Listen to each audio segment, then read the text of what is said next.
여러분께서는 지금 시민의 행복을 디자인하는 방송 공감복지 라디오 공감 로그인과 함께 하고 계십니다.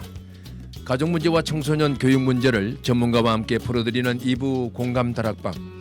이 시간에는 학교 현장에서 교사의 교육 활동에 대한 부당한 민원, 폭언과 폭행, 협박, 악성 민원 등으로 교사가 위축되거나 교육이 방해받지 않도록 제도적으로 보호하자는 취지로 제도화된 교육활동 보호를 위한 학부모와 학생 교육에 힘쓰고 계시는 한국교육코칭연구소 송창호 소장님께서 스튜디오에 나와 계십니다. 소장님 안녕하세요. 네, 안녕하세요. 반갑습니다. 예, 반갑습니다.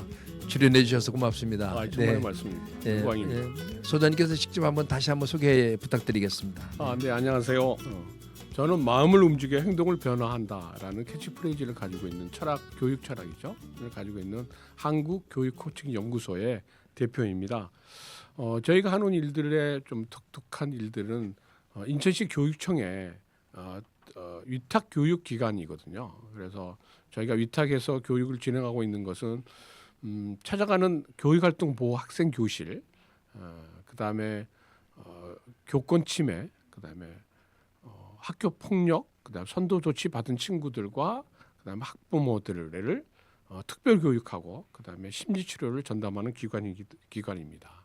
그리고 저희 기관은 아동 청소년 심리 지원 서비스 센터도 운영하고 있습니다. 네. 소장님께서 부모 교육의 중요성을 누구보다도 또 잘 알고 계시겠지만 막상 이제 부모 교육을 해보시니까 부모 교육이 왜 꼭 필요한지 좀 간단하게 말씀 가능하실까요? 사실 부모 교육이 필요한 이유는요. 네. 아이는 부모의 거울이다라고 얘기했습니다. 네, 그렇죠. 네.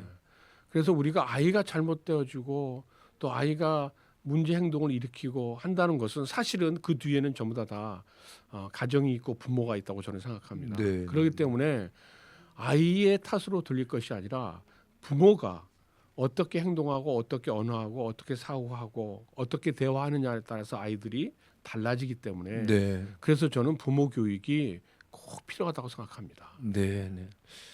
소장님께서 이제 활동하고 계시는 이런 모든 그 프로그램이나 그런 어떤 연구 활동들이 좀 더 우리나라 교육계 부모 교육의 중요성에 대한 부분을 현실적으로 좀 이렇게 많은 분들이 인식하고 또 그것을 정책화시킬 수 있도록 좀 이렇게 변화가 있었으면 좋겠습니다. 교육청 위탁 기관으로서 활동도 많이 하고 계시지만 다양한 활동을 많이 하시는 걸로 알고 있는데 좀 소개해 주시죠. 저는 청소년 지도사이기도 합니다. 네. 그리고 전공으로는 상담, 심리, 사회복지, 그다음에 코칭을 전공했고요. 저희가 쭉 이렇게 일을 하다 보니까 청소년에 관련된 일을 하다 보니까 발달 치료 이게 꼭 필요할 것 같아요. 네. 그래서 품행이 또 정서가 그다음에 ADHD 이런 친구들이 저희에게 와서 특별 교육을 받고 가면 그때 이 아이들이 ADHD 저희하고 서너 시간 같이 얘기하고 같이 활동하고 교육받고 가더라는 거예요. 이 아이들이 ADHD이고 학교에서는 집에서는 문제가 되는데 왜 이 아이들은 여기 와서 이러고 이렇게 서너 시간을 함께 할 수 있을까를 고민하기 시작했고 그것에 대한 답이 뭔가가 이 아이들에게 발달에 대한 어려움들이 있었고 그것이 결핍이 곧 지금 현재 문제로 나타나지 않았나를 생각하게 돼서 발달 치료 쪽에 관련된 공부를 좀 더 하고 있고요. 저는 강사이기도 합니다. 그래서 부모 교육, 그다음에 청소년 교육, 특별히 해병대 리더십센터에서 대원들부터 간부들까지 이렇게 교육을 또 전담해서 하고 있고요. 그다음에 법무부 교정국의 전주, 그다음에 군산교도소의 인성 교수로도 활동하고 있습니다. 물론 저는 푸른 동산 교회라는 교회 목회자로 목회 활동도 하고 있습니다. 네, 그러시군요. 요즘 교육활동 보호라는 말을 이제 우리 일반인들에게는 이제 익숙하지 않지만 이제 자주 듣게 되는데 먼저 교육활동 보호가 무엇이고 그 개념이 어떤 것인지 좀 설명을 부탁드리겠습니다. 먼저 이 교육활동 보호에 관련돼서는요. 사실 인천시 교육청은 지금 현재 가장 중점을 두고 있는 일이라고 봐도 괜찮습니다. 그래서 교육활동 보호의 전담 팀들을 만들어서 각 학교의 교육활동 교육이나 또 다양한 활동들을 하고 있거든요. 이 교육활동이 이렇게 중요한 이유는요. 이겁니다. 교육활동 보호란 도대체 무엇인가 하면요.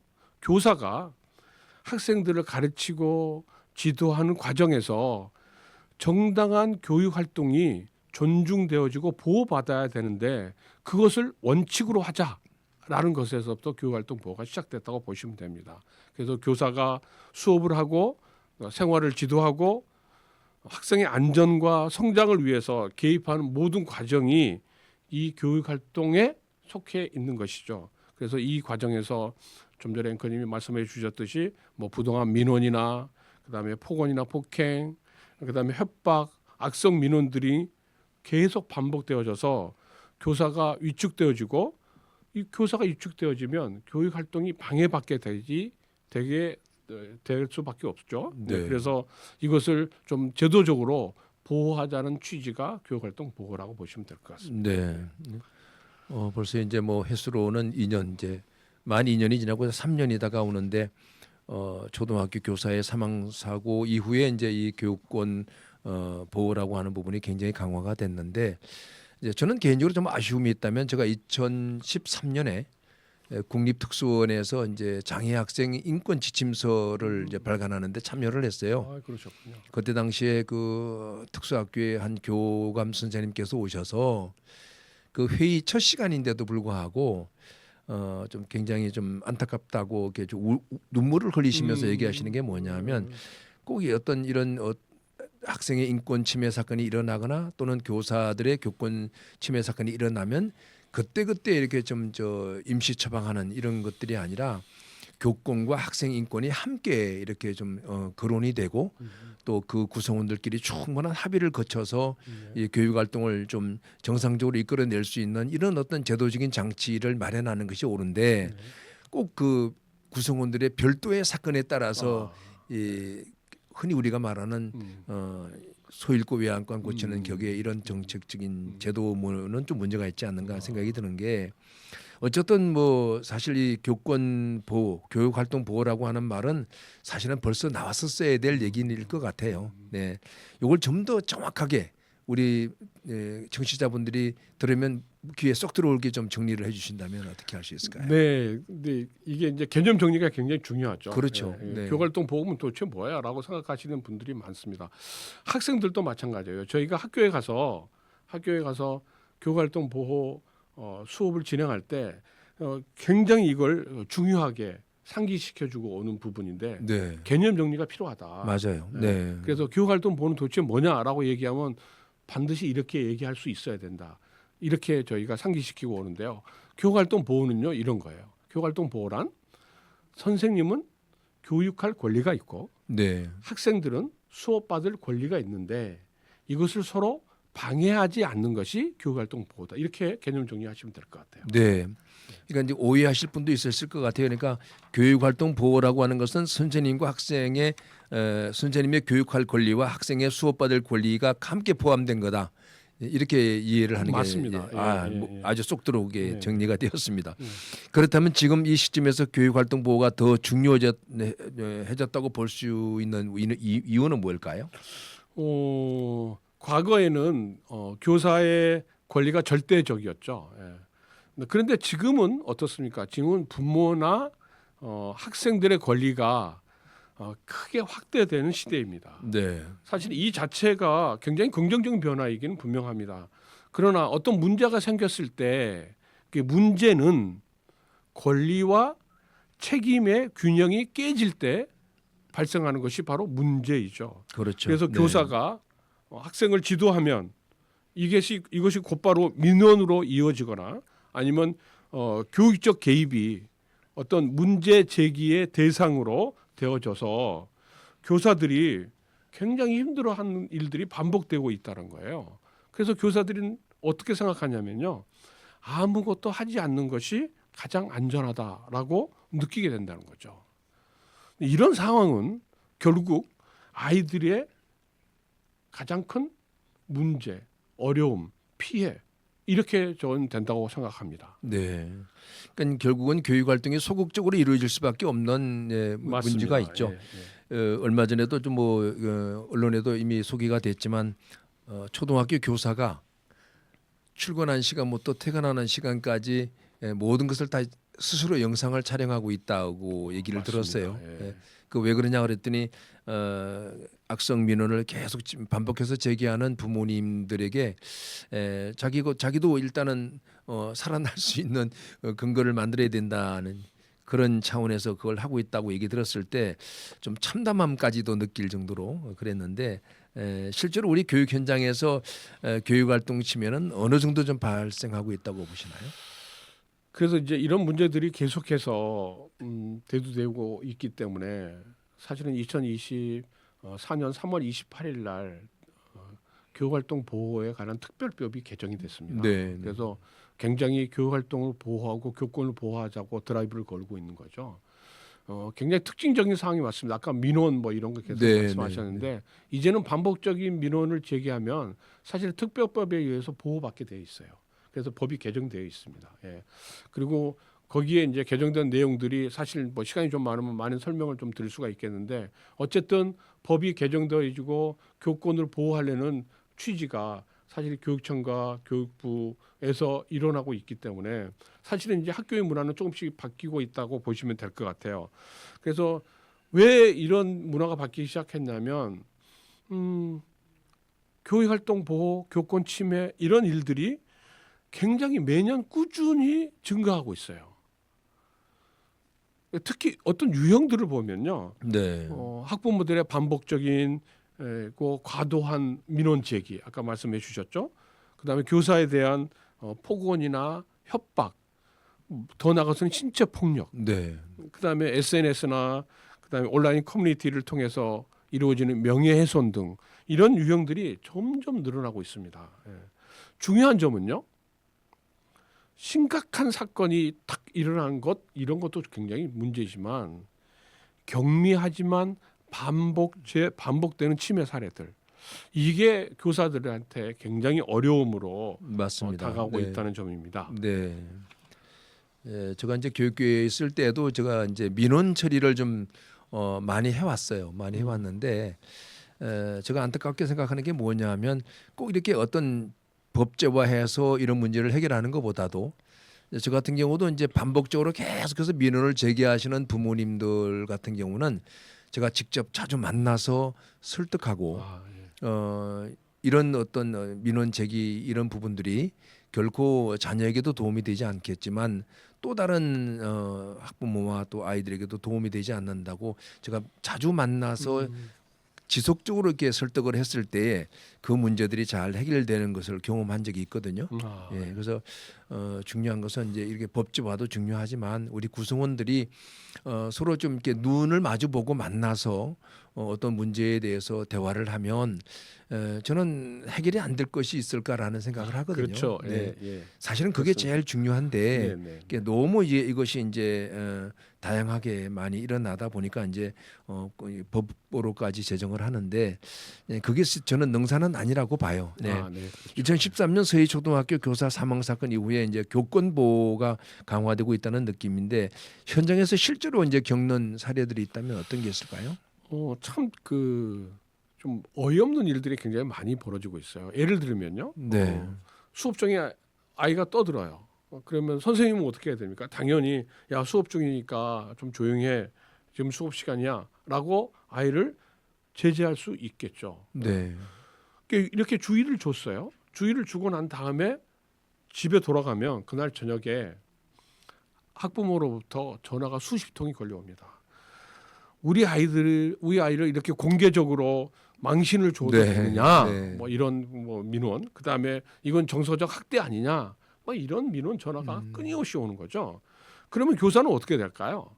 그 이후에는 아마 그 교사는 그 학생에 대해서 어떤 그 지도하는거나 어떤 교육적인 측면에 어떤 행위를 하는 것을 이제는 두려워하게 될 거예요. 결국 그렇게 되면 수업의 질이 무너지는 악순환이 반복되어지는 것이죠. 그렇죠. 네. 이런 상황이 이제 계속된다고 봤을 때는 이제 학교 교육 전반에 영향이 있을 것 같은데 좀 조금 전에 말씀하신 것처럼 일단은 그 교사는 그 학생에 대해서 어떤 교육적인 방법 훈육도 할 수 없는 맞습니다. 근데 결국은 그렇게 됐을 때는 네. 오히려 그 자녀에게 또 피해가 될 수 있다는 그렇죠. 것을 예. 우리가 인식해야 될 것 네, 같은데 이런 것들이 교육 전반에 어떤 영향을 좀 미치고 있나요? 만약에 이제 교사가 이렇게 위축이 되면요, 첫 번째는 생활 지도가 사라지게 됩니다. 생활 지도를 할 수 그렇죠. 없어요. 예. 네. 두 번째는 문제 행동을 방치하게 돼요. 그러니까 아이들은 계속해서 문제 행동을 더 증가할 수밖에 없겠죠. 예. 그다음에 수업이 최소화로 진행이 될 수밖에 없습니다. 예. 결국 학교가 어떤 배움의 공간이 아니라 사고 없이 하루를 버티는 공간으로 되어질 수밖에 없다는 거죠. 네. 이것은 어떤 특정 교사의 문제가 아니라 우리 사회의 전체가 감당해야 될 교육의 후퇴라고 저는 생각합니다. 그래서 이 부분은 정말 우리가 잘 생각하고 교사에 대한 생각들이 좀 바뀌지 않으면 전반적으로 학교가 무너지는 이런 일들이 생길 수밖에 없겠다라고 생각이 듭니다. 우리 소장님께서도 이제 학교 폭력 가해 학생 교육에 대한 이제 교육도 하고 계시지만 제가 2003년도에 그 일진회 사건이 났었어요. 네. 이 일진회를 이제 폭로한 교사로 인해서 2003년도에 굉장히 좀 시끄러웠는데 그때 당시에 이제 저도 계속해서 언론이나 이런 것을 통해서 이제 칼럼도 쓰고 한 게 뭐냐면 그래서 부모 교육이 필요하다고 제가 강조했거든요. 맞습니다. 예. 네. 그래도 이제 그때 당시에는 이제 그것이 이루어지지 않았었는데 결국에는 정확하게 10년 뒤에 2012년도에 대구 중학교 학생 자살 사건을 계기로 해가지고 학교 폭력 가해 학생 경우에는 학부모가 법정 교육을 받게 하는 이제 네네. 이게 이제 법제화됐는데 그리고 나서 이제 13년간 제가 이제 그 프로그램을 진행하는 과정에서 정말 부모님들이 그 프로그램에 다녀가고 난 다음에 많은 태도의 변화가 일어나는 걸 봤거든요. 네. 예, 그래서 바로 이런 걸 위해 이런 문제를 해결하기 위해서라도 정말 우리가 이 부모들과 끊임없이 소통하고 만나서 어떤 문제를 갖다가 대화로 해결할 수 있는 이런 어떤 시스템이 좀 만들어져야 될 것 같습니다. 그래서 맞습니다. 교육활동 보호가 교사의 권위만을 강화하는 제도로 이제 오해받을 수도 있을 것 같아요. 이제 이렇게 되다 보면 네, 어떠신 것 같아요? 굉장히 그 중요한 포인트에 대한 질문이시라고 생각이 됩니다. 그러니까 교육활동 보호는 그 교사를 무조건 옹호하자는 제도는 아닙니다. 아까 그렇죠. 네. 저희가 개념 정리할 때 설명해 드렸듯이 교육활동 보호는 선생님은 교육할 권리와 학생들은 수업받을 권리 이 두 개의 권리에 대한 이야기잖아요. 네, 네. 그래서 선생님만을 옹호하는 제도는 아니라고 혹시 오해가 있으시면 다시 바로 잡으시기를 부탁드립니다. 네. 학생과 선생님 간의 관계의 교육 활동에 대한 보호이지 이것은 선생님만을 위한 제도는 아닙니다. 물론 이제 부당한 처벌이나 그다음에 인권 침해 같은 것은 당연히 없어져야 되겠죠. 이건 바로 잡아야 됩니다. 다만 교육적으로 필요한 제도까지 위축되지는 말아야 한다. 네. 이것을 보호하자라는 것이 교육활동 보호예요. 이는 교사를 위한 보호이자 동시에 아이들의 학습권과 또 성장권을 지키는 장치라고 생각이 되어집니다. 맞아요. 네. 그렇다면 교육활동 보호를 위해서 이제 부모님들이 좀 어떤 역할이 좀 필요할까요? 네, 부모님께서 굉장히 중요하죠. 부모님께서 가장 먼저 좀 해주셨으면 좋겠다라고 부탁드릴 수 있는 것은 교사와 부모는 대립 관계가 아니라 맞아요. 아이들을 함께 키워나가는 협력자라는 인식이 굉장히 중요합니다. 네. 그래서 어떤 문제가 생겼을 때 야 누가 잘못했어 라고 따지는 것보다 아이에게 무엇이 필요한가 이것을 중심에 두고 서로 소통하는 태도가 부모님에게 너무 필요하다라고 생각이 듭니다. 네. 교육활동 보호를 위하여 이제 학교에 직접 가셔서 이제 많은 교육을 하고 계신 걸로 알고 있는데 궁금한 게 있는데 이런 교육활동을 하시다 보면 학생들의 어떤 태도나 그 교육에 임하는 학생들의 그 반응은 어떠신가요? 저희가 이제 그 2025년 작년이죠. 이제 한 그 인천시에 있는 초중 고등학교에 650여 시간 정도를 네. 직접 학교에 찾아가서 네. 저희 강사님들과 함께 교육활동 보호 학생 교실을 운영을 했습니다. 이때 저희가 쓰는 그 교육의 도구 중에 퍼실리테이션이라는 도구의 기법들이 있는데 이것은 이제 생각을 발췌해내는 건데 저희가 질문을 했어요. 교권을 보호하고 그다음에 교육 활동을 보호하기 위해서 어떤 방법이 필요한가를 질문을 했어요. 그랬더니 정말 대다수의 아이들이 어떻게 얘기하냐면 강력한 처벌이 필요합니다라고 네. 대답을 했어요. 네, 네. 그뿐만 아니라 저희 기관에 오는 이제 그 교권 침해 학생과 학부모 교육이 저희가 특별 교육으로 위탁해서 진행하고 있는데 그때 학부모들에게도 물어봐요. 교권 침해가 없으려면 교육활동 보호가 이루어지려면 어떻게 하면 될 것 같아요?라고 했더니 부모님들도 대다수의 부모님들이 좀 법이 강력해졌으면 좋겠다. 그래야 아이들이 행동의 절제가 이루어질 수 있겠다라고 대답을 네. 해주시더라고요. 네. 사실은 굉장히 아이러니한 네. 일입니다. 예. 그래서 이제 우리 사회가 어떤 문제든 부모님들은 교사를 또 교사는 그 자녀들을 양육하는 부모들의 어떤 상황이나 그 여건들을 좀 이해하고 이랬을 때에는 이제 어떤 문제도 문제가 아니라 잘 해결될 것 같은 생각이 드는 게 여기 역시 역지사지라는 생각이 드네요. 네. 이것이 참 필요할 것 같다는 생각이 드는데 그렇군요. 학생들과 학부모님들이 그런 생각을 가지고 계신 줄 몰랐는데 마지막으로 교육활동 보호에 대해서 우리 청취자분들에게 소장님께서 좀 이렇게 당부하고 싶은 메시지가 있으시다면 어떤 게 있을까요? 정말 이렇게 교육활동 보호는요 굉장히 중요합니다. 왜냐하면 자녀들을 위하고 우리의 미래를 위한 것들이기 때문에 그렇죠. 그래서 제가 마지막으로 부탁드리고 싶은 것은 교육활동 보호는 교사를 보호하는 동시에 아이들의 미래를 지키는 네. 미래를 지키는 그 사회적인 안전 장치라고 여러분 생각하시면 될 것 같아요. 그래서 교사가 안전하게 가르칠 때 아이들도 안전하게 배울 수 있고 또 안전하게 성장할 수 있다라는 것을 잊지 마시면 네. 참 좋겠습니다.